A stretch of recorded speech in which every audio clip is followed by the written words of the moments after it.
এক ফোঁটা রক্ত মানে একটি প্রাণের আশার আলো, কিন্তু সেই রক্তে যদি স্যালাইন মেশানো থাকে তা রোগীর জন্য হতে পারে প্রাণঘাতী।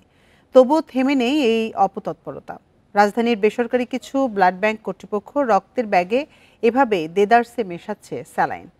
এসব মানহীন রক্ত বিক্রি হচ্ছে ৩ থেকে ১০,০০০ টাকায়। শুধু তাই নয়, মাইলস্টোনের বিমান দুর্ঘটনায় আহতের জন্য সংগ্রহ করা রক্ত চড়া দামে বিক্রি করা হয় বাইরে। দেশের চিকিৎসা সেবার কেন্দ্রস্থল রাজধানী ঢাকা। অধিকাংশ মুমূর্ষ রোগীরই ঠিকানা হয় রাজধানীর কোনো না কোনো হাসপাতালে। ফলে সবচেয়ে বেশি রক্তের প্রয়োজন হয় এই শহরেই। কিন্তু মানুষের শরীরে দেওয়া রক্তগুলোতে আসলে কি রক্ত থাকে? বেসরকারি ব্লাড ব্যাংকের রক্ত কতটা মানহীন তা দেখতে ৫,৫০০ টাকায় এক ব্যাগ ও নেগেটিভ রক্ত সংগ্রহ করা হয় গ্রিন রোডের নিরাপদ ব্লাড ব্যাংক থেকে। সেই রক্ত পরীক্ষার জন্য নেওয়া হয় সরকারি একটি প্রতিষ্ঠানে।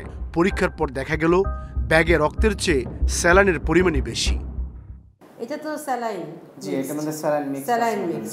এক ব্যাগকে 2 ব্যাগ মিনিমাম করা হয়েছে, স্যালাইন দিয়ে এই ব্লাডটা তৈরি করা হয়েছে। শুধুই এই ব্লাড ব্যাংক নয়, জাতীয় বার্ন ও প্লাস্টিক সার্জারি ইনস্টিটিউটে আগুনে পোড়া রোগীর জন্য Bangladesh blood bank and transfusion centre থেকে 2 ব্যাগ এ পজিটিভ রক্ত কিনে এনেছিল রোগীর স্বজন সঞ্জীবন পাল। পরীক্ষা করে দেখা গেল সেটিও রোগীর শরীরে দেওয়ার উপযোগী নয়। এই ব্লাডে আমাদের কাছে কোয়ালিটি চেক করে মনে হয়েছে যে আসলে এই ব্লাডটা আমরা ইউজ করতে পারবো না।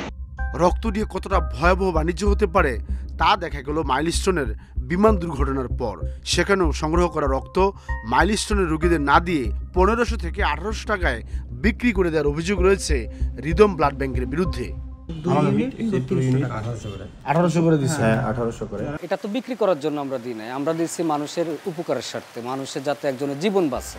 স্বাস্থ্য অধিদপ্তর বলছে যারাই রক্ত নিয়ে অনিয়ম করবে তাদের বিরুদ্ধেই কঠোর ব্যবস্থা নেওয়া হবে। মাইলস্টোনের যে ভুক্তভোগী তাদেরকে নিয়ে ব্যবসা করার বা প্রতারণা করার সুযোগ আমরা কখনোই দিইনি। এটা আমি তথ্য আপনার কাছে নিব। হ্যাঁ, যদি এরকম প্রমাণ থাকে অবশ্যই কঠোর ব্যবস্থা নেওয়া হবে।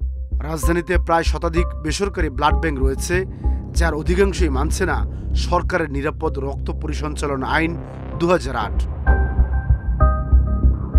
সাদাত রহমতুল্লাহ, ইন্ডিপেন্ডেন্ট নিউজ, ঢাকা।